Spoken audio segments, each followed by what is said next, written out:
전도서 12장 1절, 2절 말씀입니다. 구약 969페이지에 있습니다. 960페이지네요. 960페이지에 있습니다. 전도서 12장 1절, 2절 말씀.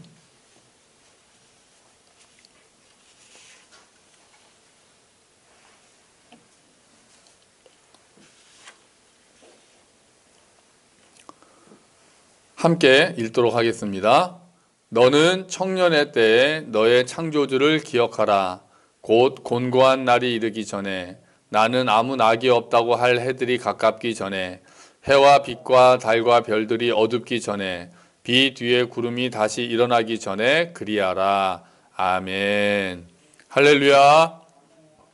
우리 각 가정에 계신 모든 분들도 정말 함께 예배를 드리는 마지막 주일이 되어서 아쉽기도 하고 그래도 또 이렇게 모일 수 있다는 것, 또 그 자리에서 온라인이 있어서 참 그런 것도 없었으면 우리가 예배를 드릴 수도 없었을 텐데 또 핸드폰이나 노트북으로 예배를 드릴 수 있다는 것만 해도 감사합니다.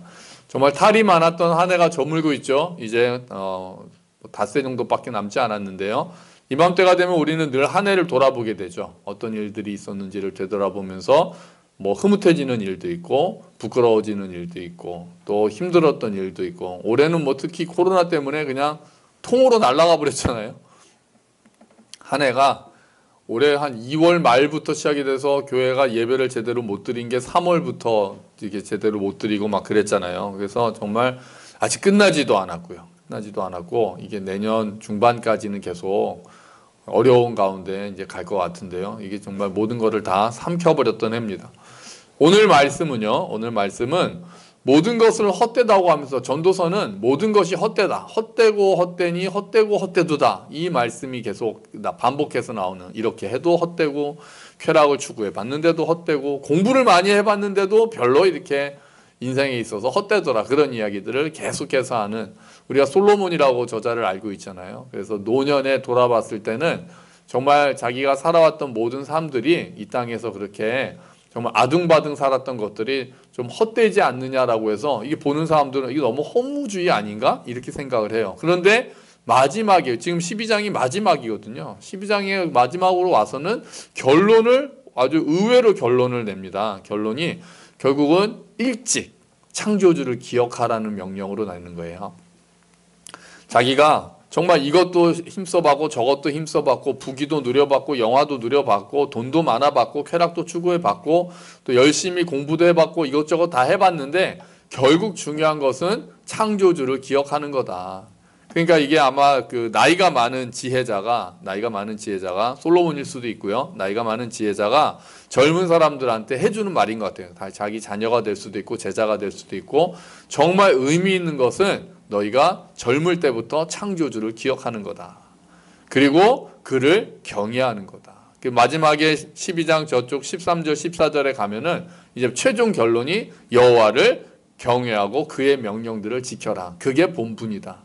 이 땅에 있어서 인생에 있어서 중요한 것은 우리가 열심히 사는 것도 중요하지만 그게 다가 아니라는 거죠.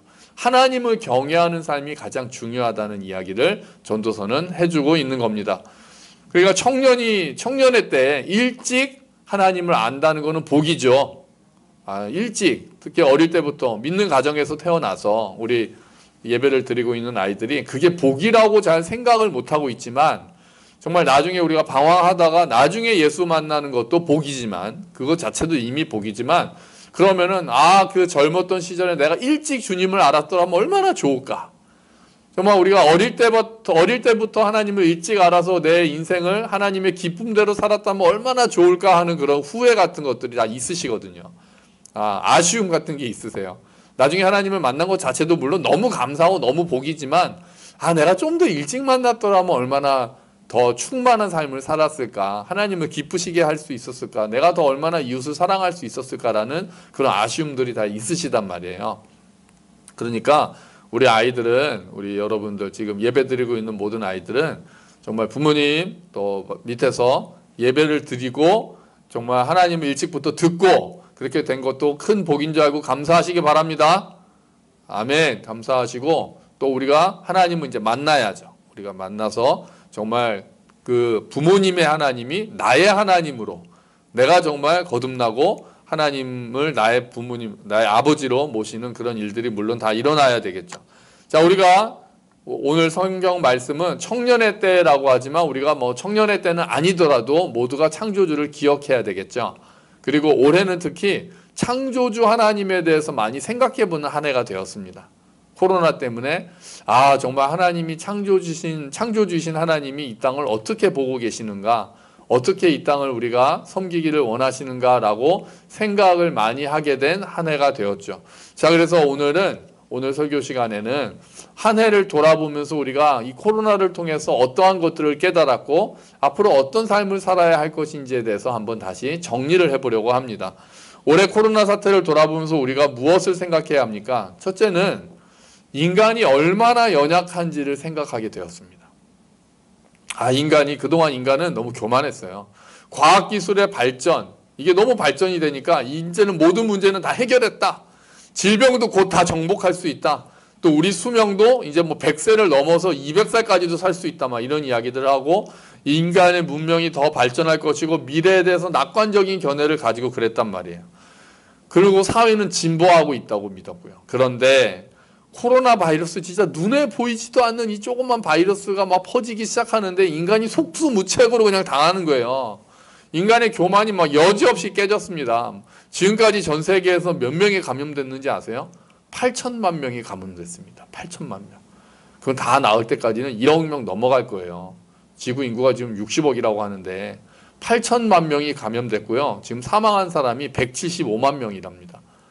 어마어마한 숫자가 지금 뭐 백신과 약이 없어가지고 환자를 치료를 못하고 있잖아요. 기껏해서 하는 게 증상만 완화시키면서 시간이 지나서 결국은 몸이 이겨내기를 원하는 것까지가 지금 병원에서 하는 지금 유일한 일이란 말이에요. 이제 막 백신이 나오고 치료제가 곧 개발이 끝나고 하면은 정말 조금씩 우리가 또 상황이 나아지겠지만 벌써 지금 1년이 다 돼가지 않습니까? 1년 동안 그렇게 뭐 달나라에 뭐 저기 화성에 뭐 우주선을 쏘아 보내는 인간이 정말 그 바이러스 정복을 못 해가지고 지금 암도 하나씩 정복해 가고 있는 인간이 바이러스 정말 예상치 못했던 바이러스 하나 때문에 이렇게 인류 전체의 삶이 모든 비행기가 멈추고 정말 삶이 멈추는 이런 엄청난 일이 일어난 거라고 생각을 할 줄은 이런 일이 일어날 줄은 정말 아무도 몰랐죠.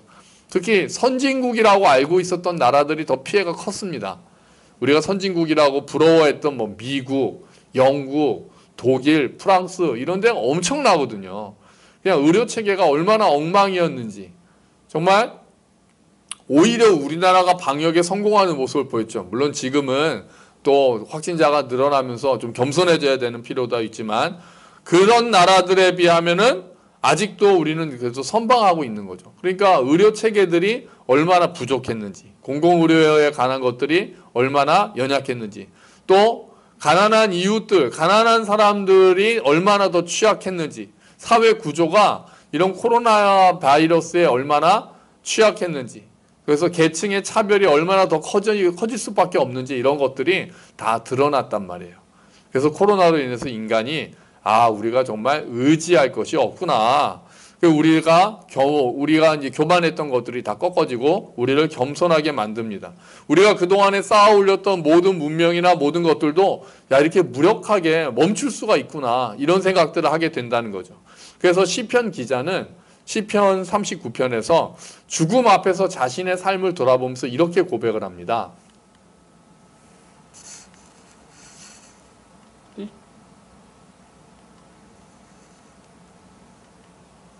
자, 우리 시편 39편 5절 말씀 주보에도 있습니다.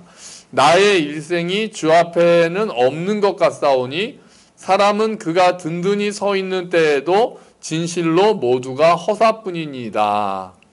아멘. 그러니까 사람이 든든히 서 있는 때에도 알고 보면은 참 허사구나 이런 생각을 하게 됐다는 거예요. 자, 우리들도 한 해를 돌아보면서 이렇게 하나님께 고백합시다. 그냥 겸손하게 고백합시다. 하나님, 정말 우리가 연약합니다라고 고백합니다.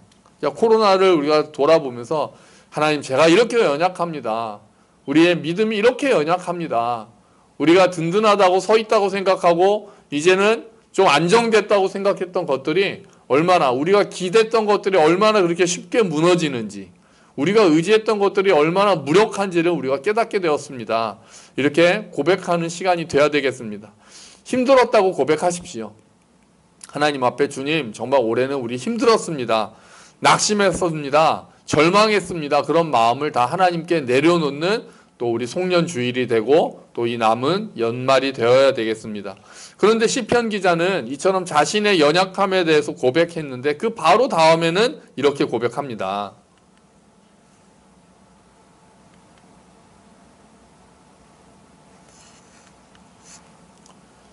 자, 7절에서 바로 뭐라고 고백하냐면요.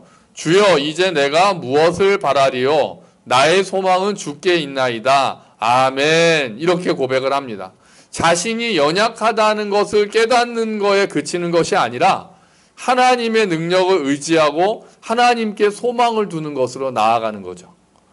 우리들도 이렇게 한 해를 돌아보면서 우리의 연약함을 고백하고 나서 주님, 그래도 내가 소망을 하나님께 두겠습니다라고 고백하는 시간이 되시기를 주의 이름으로 축원합니다. 우리의 소망이 하나님께 있다라고 고백하고 하나님을 의지하는 시간으로 바뀌게 되기를 주의 이름으로 축원합니다. 자, 또 코로나 사태는 인간의 사명에 대해서 다시 생각해 볼 계기가 되었습니다. 창세기에서 나타난 땅을 정복하라는 하나님의 명령을 오해해서 인간을 위해서 자연을 마음대로 파괴하고 남용하는 것을 인정할 때가 있었죠. 하지만 그로 인해서 자연은 점점 설 자리를 잃고 결국 그래서 코로나 바이러스라는 그런 바이러스들이 사람에게로, 짐승에게서 사람에게로 넘어온 거 아닙니까? 그렇게 돼서 우리가 이런 어려움을 겪게 되었잖아요. 그러니까 코로나뿐 아니라 지금 또한 이슈가 기후재앙이 올해는 또 이슈가 됐죠. 이렇게 장마가 길었던 적이 없잖아요. 장마가 거의 2달 동안 갔잖아요. 그래서 지금 기후가 위기를 넘어서 재앙으로 지금 가고 있다. 이렇게 이야기를 하죠. 이런 상황들을 보면서 하나님께서 인간에게 맡긴 사명이 무엇인가를 다시 한번 생각하는 계기가 된 거예요. 올해는. 하나님께서 인간을 청지기로 세우셨습니다. 자연세계를 땅을 정복하라고 하는 것은 너희가 마음대로 땅을 파괴하고 인간이 원하는 대로 땅을 그냥 무작정으로 개발해라라는 의미가 아니라 창조주이시며 소유자인 하나님의 뜻에 맞도록 땅을 잘 다스리라는 뜻이죠. 창조주를 기억하는 것을 우리가 잊지 말아야 되는 거예요. 아까 우리가 연약할 때도 하나님을 기억하고 창조주를 기억하고 우리의 소망은 하나님께 있습니다 라고 고백하는 것처럼 땅에 대한 사명, 이 자연에 대한 사명을 생각할 때도 창조주 하나님을 기억해야 되는 거죠. 하나님이 우리가 자연을 이렇게 남용하라고, 이렇게 파헤치라고 주신 게 아닌데 우리가 환경을 보호하고 우리가 하나님의 뜻에 맞도록 이 땅을 보시기에 좋았던 대로 우리가 잘 다스리라고 하시는 것이 하나님의 뜻인데 우리가 그러지 못했구나. 그래서 우리가 이제는 자연과 공생하는 법을 배워야 되고 그러기 위해서는 자연을 파괴하면서 이루어가는 삶의 방식을 바꾸는 일들이 일어나야 합니다.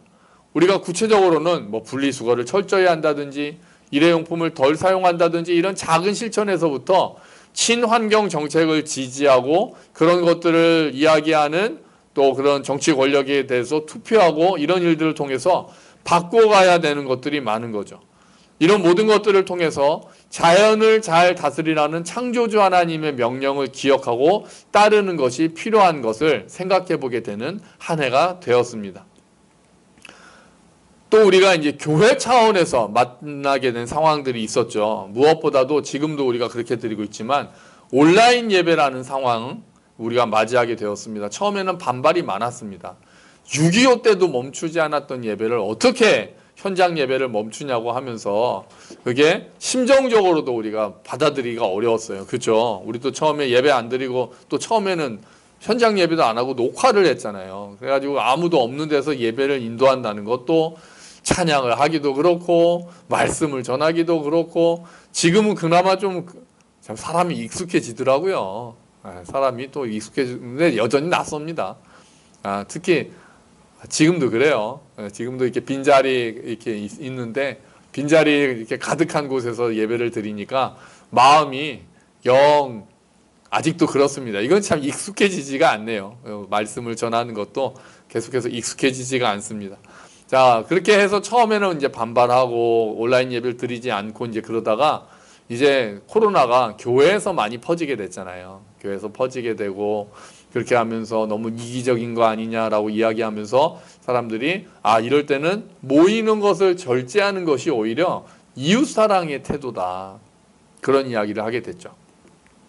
그러면서 우리가 모이기를 절제했던 것이 올해 4월달, 5월달 그때 일어났던 일들이었습니다. 이웃사랑의 차원에서 우리가 모이는 것을 절제하고 소그룹을 절제하고 교제를 절제하고 이 감염을 차단하는 것이 오히려 이 사회에서 빛과 소금의 역할을 하는 것이다 라는 것들에 우리가 합의를 했고 그렇게 해서 우리가 멈추기도 했었죠.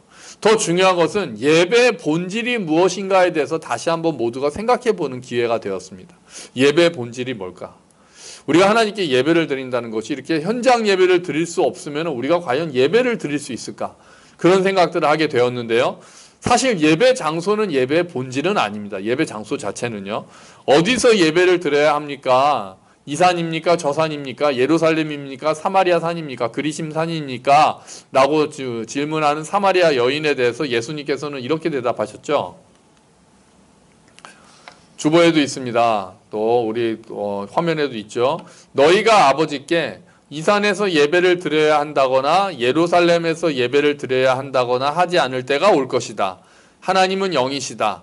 그러므로 하나님께 예배를 드리는 사람은 영과 진리로 예배를 드려야 한다. 아멘. 그러니까 예배의 본질이 무엇입니까? 인격적인 하나님이시라는 거죠. 인격적인 하나님이시고 인격적인 하나님의 존재, 인격적인 하나님의 성품, 그분의 사랑, 그분의 하신 일에 감격하고 그분의 하신 일에 놀라고 기뻐하고 그분을 사랑하고 그분을 의지하는 것이 예배의 본질이 되는 거죠. 그러니까 온라인 예배도 예배의 본질에 부족하지는 않습니다. 하지만 온라인 예배가 모이는 예배를 대체할 수는 없죠. 대체는 못하죠. 명확하게 설명을 우리가 말로 표현하기는 어렵지만 우리가 모여서 예배를 드릴 때 경험하는 것들이 있잖아요. 모여서 예배를 드리고 모여서 함께 모여서 정말 찬양할 때 내가 홀로 찬양하고 홀로 하나님께 기도하는 것도 은혜가 되고 그것도 너무나도 감사한 복이지만 우리가 또한 지체들과 함께 모여서 예배할 때 우리가 경험하는 힘이 있고 우리가 함께 모여서 찬양하고 우리가 함께 모여서 교제할 때만 누릴 수 있는 기쁨이 있고 그런 데 있어서 우리가 얻는 은혜들이 있단 말이에요. 그러니까 이게 공동체가 주는 힘이죠. 함께 예배를 드릴 때 우리가 더 깊이 예배 안에 들어가게 되고 더 큰 은혜를 경험하게 되는 것이 공동체의 힘입니다. 또 온라인 예배로 드릴 때 또 결정적으로 온라인 예배에 부족한 점이 하나 있습니다. 우리가 1년 동안 거의 뭘 못했습니까? 성찬식을 못했어요. 성찬식을. 그러니까 성찬식 어떤 교회는 성찬식도 온라인으로 하더라고요. 그래서 성찬식 그 용기 같은 거를 이렇게 교회에서 이렇게 나눠줘가지고 그걸 집에서 가지고 있다가 이렇게 그 화면으로 인도하면서 다 같이 떡을 떼시겠습니다. 그러면 떡 떼서 또 기도하시겠습니다. 또 다음엔 잔을 드시겠습니다. 잔을 드시겠습니다. 그럼 또 이렇게 잔을 비우고 그렇게도 하는데 물론 그렇게 하면서 예수님을 기억하는 것도 좋죠. 기억하는 것도 좋은데 그런데 그게 지체와 하나 되고 그거는 또 우리가 경험할 수 없는 거여서 의미가 많이 줄어들고요. 그래서 저희는 모였을 때 다시 모이게 됐을 때 이제 하려고 합니다. 더불어서 우리가 모이지를 못하면서 생긴 문제가 또 뭐가 있습니까? 소그룹이 모두 온라인으로 대체가 되는 바람이 아쉽죠. 특히 뭐를 또 못했습니까? 성찬식만 못한 게 아니라 먹는 걸 우리가 어쨌든 못했잖아요. 식사 교제를 못하게 됐잖아요. 그것도 1년 됐어요. 작년에 했던 김장 김치가 지금 잘 익어가서 너무 익어가고 있어요. 제가 혼자 교회에서 밥 먹으면서 열심히 꺼내서 먹고 있거든요. 근데 그거 다 먹으려면은 언제가 될지 모르겠어요. 빨리 모여서 우리가 김치전을 해 먹든지 김치찌개를 해 먹든지 해야 됩니다. 예배 후에 같이 밥을 먹으면서 교제하는 것이 굉장히 중요합니다. 굉장히 중요해요. 그런 시간이 없어져서 교제의 깊이와 너비가 많이 축소됐어요. 소그룹은 그나마 온라인으로라도 할 수가 있죠. 말씀 나누고 온라인으로 그렇게 할 수가 있는데 우리 교회는 또 어린아이부터 어르신들까지 다 한 곳에 모여서 식사하는 그게 우리 교회 또 장점이잖아요. 그게 굳이 뭐 한 테이블에 앉지 않더라도 저쪽에서 어르신들이 이렇게 식사하고 이렇게 대화하고 계시는 것을 보고 또 아이들이 또 앉아가지고 밥 먹고 놀고 하는 것을 보면서 그 보는 것만으로도 마음이 그득하고 그것만 해도 우리가 마음이 따뜻해지고 우리가 정말 한 몸을 이루는 지체구나 이런 것들이 있잖아요.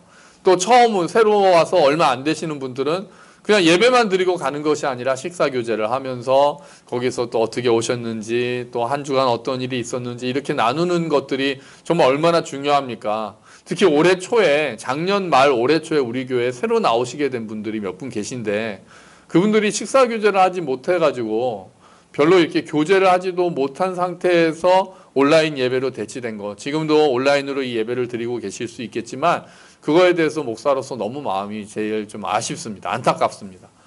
우리가 식사 교제하면서 또 서로 정을 쌓아가고 함께 예배를 드리는 것이 어떠한 건지를 경험하고 기뻐하고 이런 것들이 더 돼야 되는데 그렇게 되지 못해서 새로 오신 분들이 아직도 교회를 좀 낯설어 하실까봐 그게 좀 걱정이 되는 거죠. 그러니까 이거는 어떻게 대체할 수 있는 방법이 없죠. 뭐 온라인으로 모여가지고 다 같이 먹방을 찍을 수는 없는 노릇이잖아요. 그러니까 빨리 교제하면서 더불어서 식사하고 하는 날이 빨리 오기를 우리가 기도할 뿐입니다. 감사한 것은 다시 모이기를 소망하는 마음이 많아진 것에 대해서는 감사합니다. 그러니까 이게 길어지면은 이제 모이지 않는 거에 익숙해지면은 안 되거든요. 그건 정말 안 되는 거예요. 거기에 익숙해지시면 안 되고 이제 온라인 예배 뭐 이게 가끔 설문조사 같은 거 나오는데요. 다시 모이게 돼도 나는 온라인 예배를 드리겠다라고 하는 성도님들이 좀 계세요. 그런 설문지를 보면 우리 교회 말고요. 우리 교회는 그런 설문조사 하지도 않을 테고 그런 분들이 한 분도 안 계실 거라고 이제 믿어 의심치 않습니다. 모임을 사모하고 모여서 얼굴 보고 싶고 또 같이 식사하고 싶고 마음껏 찬양하고 싶고 마스크 벗고 좀 찬양하고 기도하고 우리가 사랑을 나누고 싶어하는 마음이 더 커지는 그런 소망이 계속 유지됐으면 좋겠습니다. 더 커졌으면 좋겠습니다. 날마다 커져서 정말 그날만 바라보고 주님 빨리 그날이 속히 오게 해주시옵소서. 그래서 그냥 서로 막 안아주고 막 악수하고 그러면서 막 아이들 머리도 막 쓰다듬어 주고 정말 그런 날이 빨리 왔으면 좋겠어요. 그러니까 우려되는 게 방금 말씀드린 대로 이제 편한 거에 익숙해지는 거예요. 예배를 그 자리에서 그냥 집에서 예배를 드리는 게 사실 편하긴 하잖아요. 이렇게 오며 가며 하는 시간도 이제 줄일 수 있고 또 자세도 좀 편할 수 있고 심지어는 또 여러 교회의 영상으로 어제도 제가 어떤 친구랑 이야기를 했는데 교회를 이제 옮긴 거예요. 교회를 옮겼는데 교회를 옮길 때 영상 예배를 드리잖아요. 그러니까 영상으로 여러 교회의 그 예배를 유튜브로 드리다가 이 교회 예배가 또 이 교회 말씀이 좋구나. 그래가지고 교회를 옮겼다는 거예요. 그래서 제가 그 얘기를 듣고 우리 교회 교인들은 다른 교회 유튜브 예배 못 드리게 해야 되겠다. 다른 교회 유튜브 예배 드리지 마세요. 우리 교회 유튜브 예배만 드리시면 됩니다. 우리 교회 예배가 최고입니다. 우리 교회 말씀이 제일 좋고 우리 교회 우리 식구들이 제일 좋습니다. 이제 농담이고요. 그렇게 되면서 교회 이동을 하게 되고 더 좋은 교회 글쎄 나랑 더 맞는 교회를 찾고 뭐 이렇게 되는 일들이 많아지는 것들은 좀 아쉬운 것들이 있는 거죠. 얼마 전에 또 그 설문조사를 했는데 코로나 사태가 끝난 다음에는 영상 예배를 어떻게 할 것인가에 대해서 설문조사를 했어요. 그러니까 이제 코로나가 끝나면은 우리가 이제 모여서 예배를 드리게 되면 영상 예배를 어떻게 할 것인가. 목회자들의 70%는 영상 예배를 없애겠다. 다시 모이게 되면 영상 예배를 드리지 않겠다. 이유, 사람들이 영상 예배만 드리고 교회를 안 나오는 거에 익숙해지면 안 되니까. 그런데 성도들의 70%는 영상 예배도 계속 있으면 좋겠다. 병행하면 좋겠다. 이제 그렇게 또 그러니까 목회자들의 생각과 성도들의 생각이 좀 차이가 있더라고요. 저희 교회는 이제 코로나가 다 끝나고 다시 모이게 되면은 영상 예배는 어떻게 할 것인가? 지금 생각으로는 이제 계속 병행할 생각입니다. 정말 피치 못할 사정으로 못 나오시는 분들이 계시잖아요. 몸이 아프시거나 여러 가지 사정으로 못 나오시는 분들도 계셔서 이제 교회에 나오고 싶지만 예배를 드릴 수 없었던 분들도 함께 그래도 이 자리에 모이지는 못해도 함께 마음을 나누는 차원에서는 영상 예배는 계속해서 하려고 합니다. 그게 있다고 해서 영상 예배가 있다고 해서 오늘은 그냥 영상으로 예배 드리고 교회 안 나가야지 이런 분들이 한 분도 안 계시라고 저는 믿는 거죠. 우리 식구들은 계속해서 모이기를 힘쓰고 사모하고 그렇게 되기를 소망합니다. 아멘. 우리가 그렇게 돼야죠. 우리가 그렇게 되고 그렇게 될 거라고 이제 믿습니다. 자, 교회의 역할에 대한 논의도 우리가 많이 또 나왔습니다. 교회의 역할에 대해서요. 특히 교회가 이제 코로나를 퍼뜨리는 주범인 것처럼 지금도 다시 교회 이제 성탄절 요 때를 맞이해 가지고 요 연말 연시를 지나면서 이제 교회에서 행사들을 하면서 또 코로나가 퍼지게 된 안타까운 일들이 있었는데요. 교회가 이렇게 어려운 때일수록 어떤 역할을 해야 됩니까? 교회가 빛과 소금의 역할을 감당해야 되고요. 교회가 피난처의 역할을 감당해야 됩니다. 그리고 무엇보다 더 제일 근본적으로는요. 제사장적인 사명을 감당해야 됩니다. 교회가요. 이렇게 어려울 때는 전 세계적으로 전 인류가 고난을 당하고 있을 때는 제사장적인 사명을 감당해야 됩니다. 제사장적인 우리가 베드로전서 2장 9절에 보면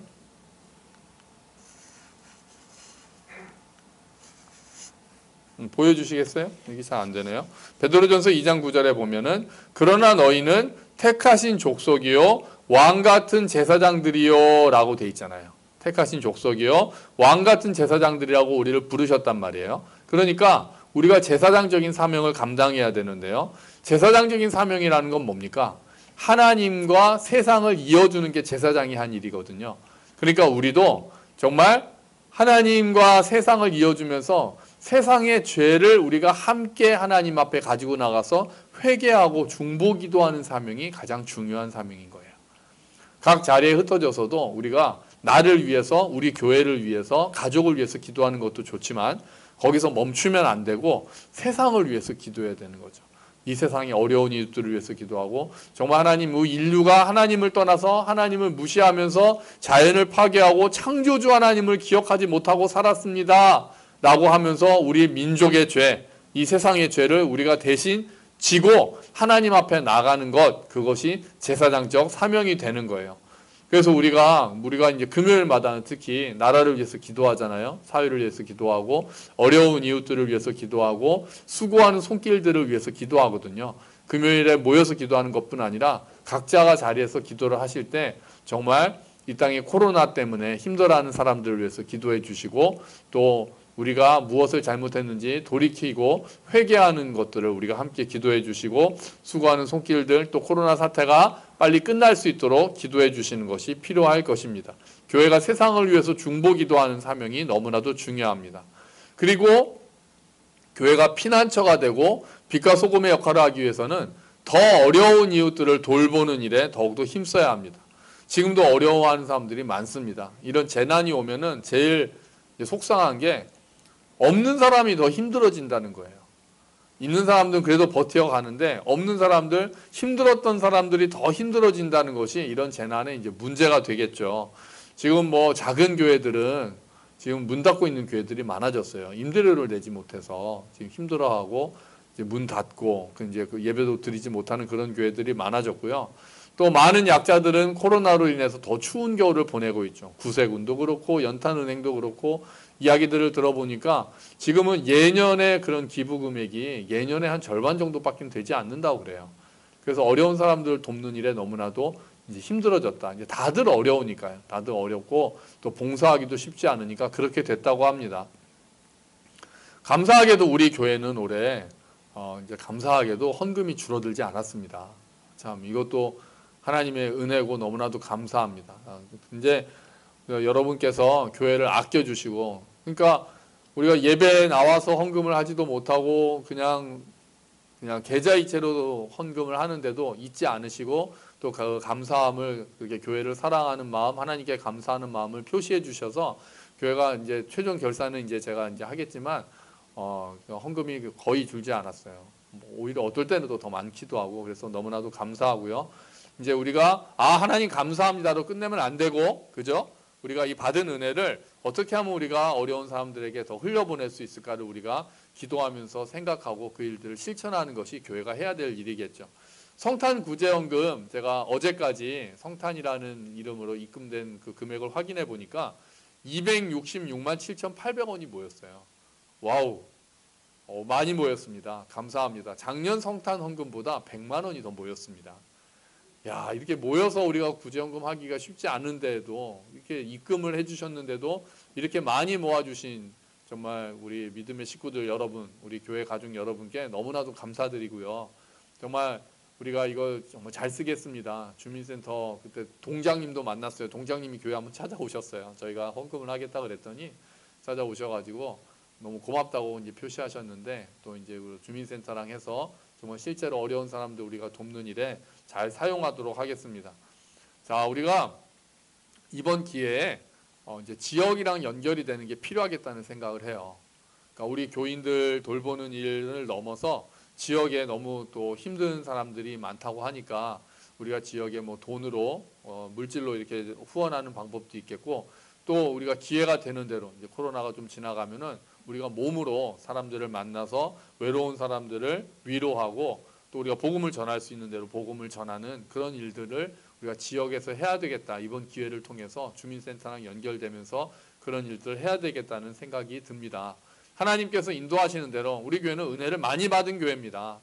우리 교회는 복을 많이 받은 교회입니다. 뭐 비록 그렇게 우리 교회가 큰 교회는 아니지만 그래도 너무나도 사랑하는 지체들이 있고, 하나님의 말씀을 우리가 나눌 수 있고, 또 사랑으로 서로 섬길 수 있어서 얼마나 감사한지 모르겠습니다. 우리가 이 사랑을 잘 전하는, 잘 나눠주는 그런 교회, 우리가 주님과 함께 지체와 함께 걷고 있으니까 이웃과 함께 걷는 거에서 이제 점점 더 앞으로 힘쓰는 그런 교회가 되어야 되겠다는 생각을 합니다.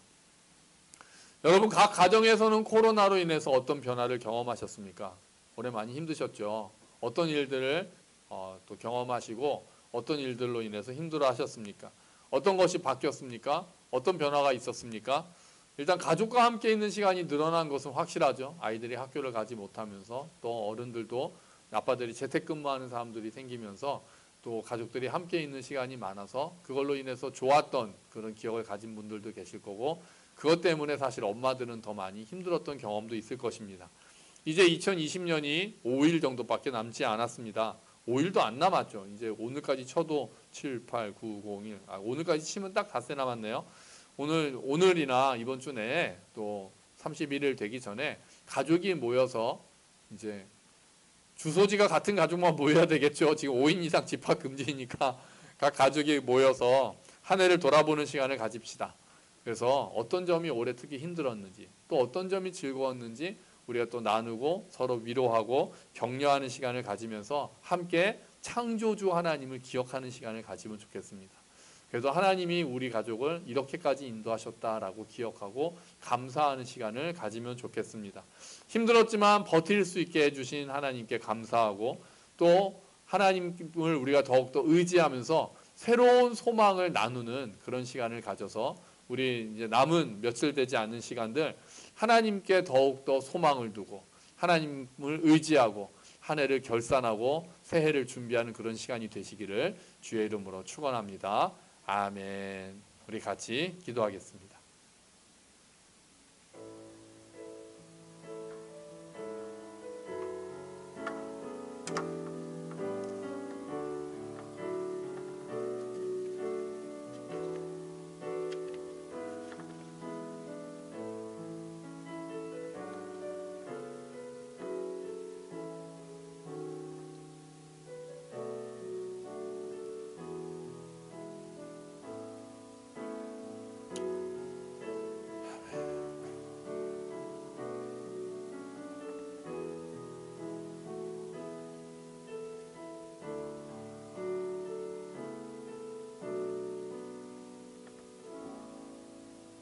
하나님 아버지, 한 해를 돌아봅니다. 창조주를 기억하는 시간이 되겠습니다. 하나님께서 코로나를 통해서 우리가 깨닫기를 원하시는 것들을 돌아봅니다. 어떠한 일들이 있었는지를 생각해 봅니다. 우리 인간이 너무나도 연약하다는 것을 다시 깨달았습니다. 그리고 하나님께서 주신 사명이 자연을 잘 돌보고 다스리라는 사명이었음을 다시 한번 깨닫게 됩니다. 예배의 본질이 무엇인가를 다시 한번 돌아보면서 온라인으로 예배를 드리더라도 우리가 예배드리는 그 자리에서 영과 진리로 예배를 해서 하나님을 찬양하는 것이 너무나도 소중하다는 것을 깨닫게 됩니다. 그리고 또한 모이는 것이, 우리가 지체들과 함께 모이는 것이 얼마나 소중한 시간이었는지도 다시 기억할 수 있게 해주셔서 감사합니다. 우리가 그 모임을 사모합니다. 우리가 속히 하나님께서 이 은혜를 베풀어 주셔서 속히 모여서 함께 식사하고 교제하고 함께 하나님을 마음껏 찬양하는 날이 속히 오도록 주님 도와주시옵소서. 교회의 역할에 대해서 또한 생각해 봅니다. 우리가 이때일수록 더 어려운 이웃들을 돕는 일에 우리가 힘쓰게 하시고 우리가 받은 은혜들 흘려보낼 수 있도록 주님 도와주시옵소서. 각 가정마다 시간을 가지겠습니다. 그래서 한 해 동안 하나님께서 베푸신 은혜들, 힘들지만 버티게 하신 하나님을 기억하고 창조주를 기억하는 시간을 가지도록 해주시고, 정말 우리가 어려운 일들이 있었지만 여기서 끝나는 것이 아니라 하나님을 더욱 의지하면서 소망을 품는 시간을 삼도록 주님께서 은혜를 베풀어 주시옵소서. 감사합니다. 주님, 이 모든 말씀 예수 그리스도의 이름으로 기도합니다. 아멘.